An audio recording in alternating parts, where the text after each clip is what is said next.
Disclaimer, हम इस video के माध्यम से किसी भी सेक्सी गतिविधियों का समर्थन कदापि नहीं करते हैं और अगर आप एक अडल्ट हो तो इस वीडियो को देखें, अन्यथा आपके हार्मोन्स की तीव्रता भी बढ़ सकती है, जिसे नियंत्रित करने के लिए आपको नजदीक पॉइंट साइड पर जाकर हिलाना भी पड़ सकता है। तो एक जमाने की बात है जब एक लेखक मार्कोस को जेल में डाल दिया जाता है। उस जेल में रहकर वो एक घिनौनी और घटिया पुस्तक दांते द डिवाइन लिख देता है। इसके कई सालों बाद धरती पर इसी का जैसा एक और बड़वा पैदा हो जाता है जिसका नाम पियर पास्लो पेसिलेनी हो जाता है। वो इसकी बुक को पढ़ता है और बहुत ही ज्यादा फैसिनेट हो जाता है। पेसिलेनी एक फिल्म डायरेक्टर और अपनी असली जिंदगी में एक गे था। वो इस बुक को बड़े पर्दे पर हगाना चाहता था, इसलिए 1975 में वो दांते द डिवाइन पर आधारित एक story sale of the 128 days of Sodom को प्रस्तुत करता है। मूवी देख के लोग पागल हो जाते हैं और सौभाग्यवश उसकी हत्या कर देते हैं। मूवी इतनी ज्यादा डिस्टर्बिंग और घिनौनी थी कि इसे रिलीज होते ही 150 प्लस कंट्रीज में इसे बैन कर दिया गया और आज भी ये बैन है। मूवी को इसके क्रिएटर ने बेसिकली 4 भागों में बांटा है। उसे मारो गोली, हम तो अपनी स्टोरी में आगे बढ़ते हैं दोस्तों। चलो फर्स्ट पार्ट की माँ की आंख करते हैं जिसका नाम है एंटी इन्फर्नो। मूवी की स्टार्टिंग में हम डेविल की 4 छोटे छोटे टट्टों को देखते हैं। अभी न मैं ये उपाधि क्यों दे रहा हूँ ये आपको आगे पता चलेगा। और ये चारों गवर्नमेंट जॉब के 14 जहाँ पर एक ड्यूक, बिशप, मजिस्ट्रेट और प्रेसिडेंट होता है। यहाँ पर इन्हें 1944 के वर्ल्ड वॉर सेकंड के बाद इटली पर हुकूमत मिली थी दोस्तों। अब हम देखते हैं कि ये कैसे स्पिरिचुअल को निभाने के लिए एक दूसरे की कन्याओं से ब्याह कर लेते हैं। इसके बाद हम इन चारों भूतने के पेशाबों को एक बुक में साइन करते हुए देखते हैं जिसके अकॉर्डिंग ये इतने बुरे काम करेंगे कि ऊपर से इनके माँ बाप भी इनको गालियां दे रहे होंगे, क्योंकि इनका मानना था कि अगर ये ऐसे काम करेंगे तो अपने शैतान डेविल के और भी करीब जा सकते हैं। अरे मरो बेटी चोदो, ऐसा भी कभी होता है क्या। और फिर ये चारों बड़वे अपने गार्ड्स की मदद से 4 जवान लोंडो को ढूंढते हैं और उन्हें ये अपनी सिक्योरिटी में रिक्रूट कर लेते हैं। अब ये सभी 9 ऐसे लड़कों को पकड़ कर लाते हैं जिन्होंने आज तक कभी भी गुलगुलू नहीं किया होता।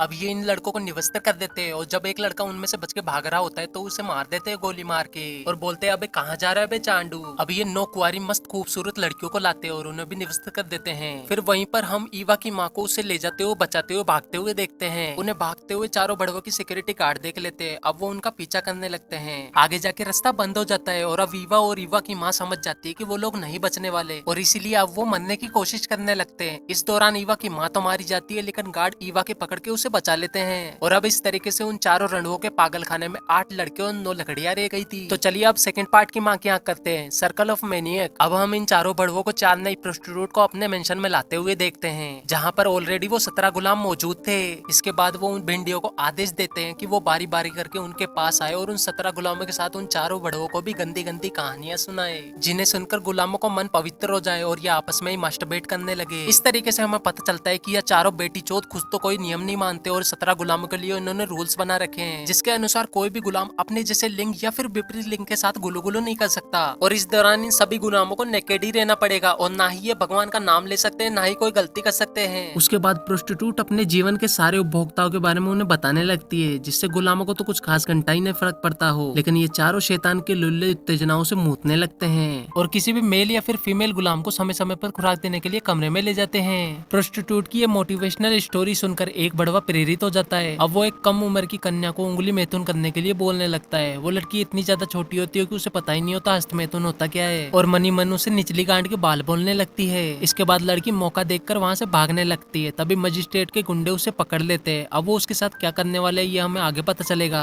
अब हम सभी को खाना खाते हुए देखते हैं। तभी एक गार्ड फीमेल गुलाम को नीचे पड़ी हुई रिंग उठाने के लिए बोलता है और जब वो झुकती है तो वो उसके अंदर अपना सामान डाल देता है और बोलता है जय माहेशमती। इस प्रक्रिया को देखकर चारों बड़ों में से एक को न जाने क्या ही चोल मचती है। वो अपनी स्कर्ट खोलकर उसी लड़की के सामने आ जाता है और बोलता है इसमें भी दे दो। यानी कि समझ रहे हो ना, ये अपनी ही गांड का सौदा करने वाले वेशी दरिंदे, इन्हें कोई भी चलता है भले वो मेल हो या फीमेल। इसके बाद प्रोस्टिट्यूट उन चारों बड़ों को बोलती है कि हमें इन्हें नग्न मैथुन करना सिखाना ही होगा क्योंकि हम तो पैदाइशी अध्यापक हैं। इसके बाद वो एक पुरुष का डोल सभी महिलाओं गुलामों के सामने रख देते हैं और सभी को बारी बारी से उसका हिलाने के लिए बोलते हैं। अब हम गार्ड्स को उसी लड़की को वापस लाते हुए देखते हैं जिसे मजिस्ट्रेट ने हिलाने के लिए बोला था, जो मौका देखकर भागने लगी थी लेकिन गार्ड्स ने उसे पकड़ लिया था। अब वो मर गई, उसका गला काट के मार दिया गया था। अब वो बड़वे सभी गुलामों को चेतावनी देते हैं कि अगर कोई यहाँ से भागने की कोशिश करेगा तो उसके पिछवाड़े में छेदों की संख्याओं को गोली मारकर बढ़ा दिया जाएगा। अब मजिस्ट्रेट अपने चेयर पे से कूलों को उठा लेता है और बोलता है कि हमें इनमें से एक जोड़े का ब्याह कराना चाहिए। अब वो गुलामों से नर और मादा को चुनते हैं और उनका शुभ मंगल विवाह कर देते हैं और उन्हें गुलू गुलू करने के लिए एक कमरे में छोड़ देते हैं। और अब ये नर और मादा प्राकृतिक रूप से गुलू गुलू करने लगते हैं तो उन 4 बड़वों में से 2 से रहा नहीं जाता। अब वो दोनों आ जाते हैं और इन दोनों को रोक लेते हैं। ये तो वही बात हो गई, हाथ तो आया पर सामान नहीं लगा पाया। फिर ये दोनों बड़वे उन दोनों के साथ इस क्रिया को संपन्न करने लगते हैं। अब ये चारों डेविल के लींडे उन्हें डॉग्स की तरह ट्रीट करने लगते हैं। डॉग्स की तरह तरह कपड़े नहीं पहनाते,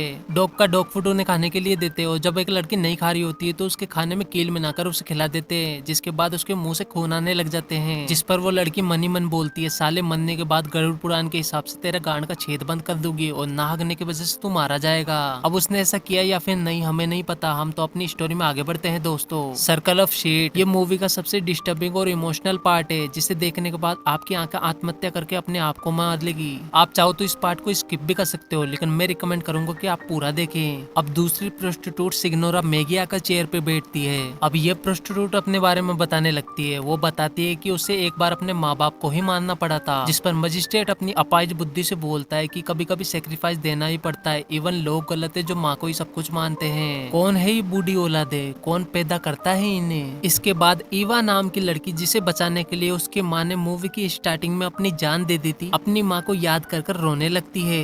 ईवा की रोने की आवाज सुनकर मजिस्ट्रेट के अंदर टूटी कांड के कुत्ते की आत्मा आ जाती है। वो भोगता हुआ ईवा के पास जाता है और अब ईवा ओ माय गॉड कहकर भगवान का नाम भी ले लेती है, जो उनकी नजरों में पाप था, और अब ईवा पाप पर पाप करी जा रही थी। अब गुस्साया मजिस्ट्रेट सभी के सामने अपनी स्कर्ट खोल के वहीं सबके बीच शिट कर देता है, और अब वो ईवा को उसे खाने के लिए बोलता है। ना चाहते हुए भी ईवा को वो चीज ग्रहण करनी ही पड़ती है। ये सीन देखकर मुझे दीपक कलाल की कहावत याद आती है, छोड़ो फेड़ छोड़ो। अब ये लोग रोजाना ही गुलामों को यही चीज खाने को देने लगे और खुद भी खाने लगे। इवन नाश्ते में भी उन्हें टट्टा भात ही दिया जाने लगा, और जो लोग इसे नहीं खाते उसका नाम एक डायरी में लिखा जाता, ताकि उसे एंड में सबसे भयानक सजा दी जा सके।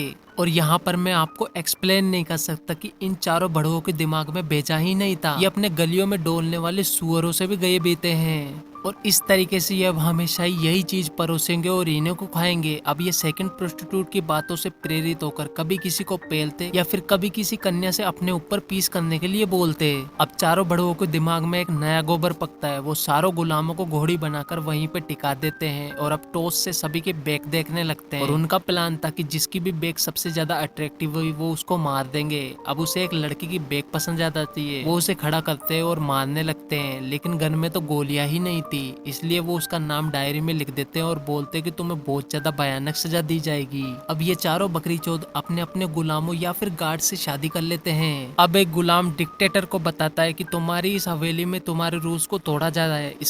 इसके बाद वो गुलाम उन चारों बड़वों को उन दो लड़कियों के पास लेकर जाता है, जो कि हमेशा ही छपाक के सोया करती थी। उस समय वो दोनों ही कन्या नग्न अवस्था में थी, और ऐसा करके उन्होंने रूल्स को तोड़ा था। जैसा कि इन चारों बकरी चौधों ने शुरू में बताया था कि कोई भी गुलाम अपने जैसे लिंग या फिर विपरीत लिंगों के साथ सो नहीं सकता।